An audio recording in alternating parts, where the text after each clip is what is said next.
Hey folks, that old Yankee living in the South. I got some stuff that I'm not a big fan of. I usually make my stuff mostly from scratch. But I got this bag of stuff here for making chili. And I'm going to give it a whirl just to see how it turns out and what it's like. Let me show you what I got over here. Alright, we got this chili mix. Now, let me see if I get my glasses on. I might even be able to read some of it.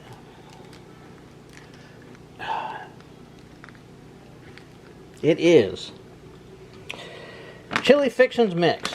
Supposed to have everything in the bag ready to go. Yes, sir. Serves 12 people.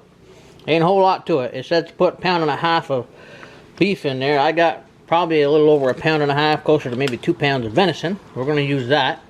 And it tells you just to throw in some diced tomatoes, 15 ounces, 15 ounces of tomato sauce, and 15 ounces of red beans. Basically, you're going to brown up the meat, drain it off, throw in 4 cups of water, and all this good tomatoes and sauce and beans. Mix it all up and let it simmer a little bit. And that is supposed to make it a good chili. But we're going to find out in a few minutes, because I am about to put the hamburger in the pan and we're going to fry it up and see what we got. Okay folks, here's where we're at. We got the browned up venison. It says to drain it off. Well, I ain't got a whole lot to drain off because my venison is pretty darn lean. So I ain't gonna bother draining nothing off. And besides that, that's where all the good num-nums are. I don't want to lose them. I'll keep them right intact. So we'll go over here and we got the mix, the beans. I did drain the beans off. And we got the tomato sauce and tomatoes. And this is 4 cups of water. So we're going to go ahead and add the package.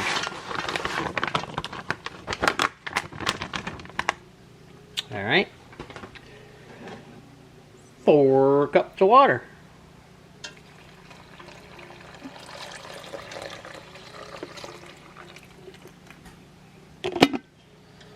Alright. Let's give that a little mixing in there. See what it looks like. See where we're going to be at. Alright, I'm assuming whatever's in there is a thickening agent, more than likely. Alright, we'll turn the heat back on, put some fire to it. Alright, and we're going to add them beans in there. And we're going to add tomato sauce. 15 ounces it says, that's what you're getting. I might even rinse the can a little bit. And I can't lie to you, I couldn't take the pressure. I had to put a little bit in with my venison. I put some garlic powder and some salt and pepper in there. I just couldn't take the pressure cooking that without putting it in. And we're going to mix this all right in there.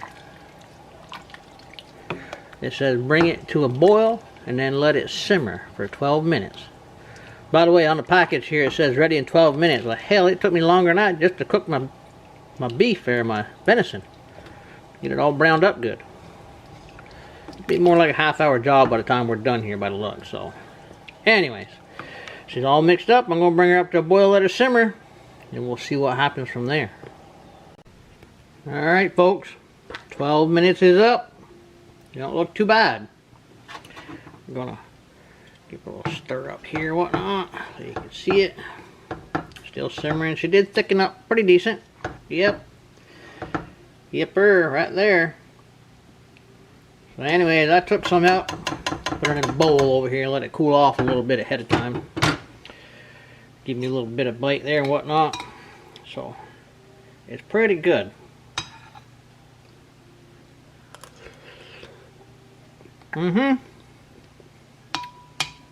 It's not bad at all. I'm pretty impressed with what it is. It's a quick, easy meal to make.